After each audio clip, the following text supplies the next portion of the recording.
So, well, part of my point here is that in order to have an effective policy, you need good information to work on, and we still need that study to be done. So, I do think that a universal background check policy, or at least an expanded background check policy, is probably a good first step that shouldn't do harm. Where, because what we have is there's an exemption where if it's not a profitable sale, then the background check isn't necessary, and so if that can happen in the same marketplace, so to speak, as profitable sales, which then require a background check. And so that's a bit inconsistent.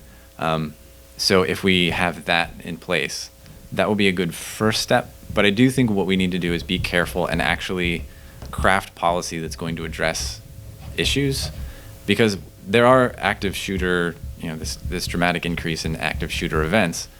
There are also gun deaths associated, with what we used to talk about, which was just, violent crime, whether it's burglary or there's crimes of passion and there's suicides and unfortunately accidents as well. And that may not be a one-size-fits-all policy. And because we have such I grew up in a culture of using firearms. It's a tool. And so it's part of people's identity and who we are, in rural Pennsylvania and in rural America in a lot of cases. And so I get that that's like a very tough pill to swallow, to say we're going to, and anything is going to happen to make that tool unavailable. And so that's not what we're trying to do.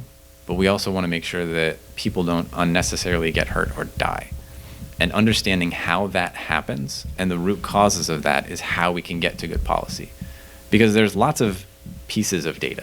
And this is true of lots of public conversations where someone will decide what they want to believe and then go and look for the information that supports what they believe. And that has been really detrimental to this conversation and a lot of conversations where actually let's say our goal is to keep people safe and have firearms used safely.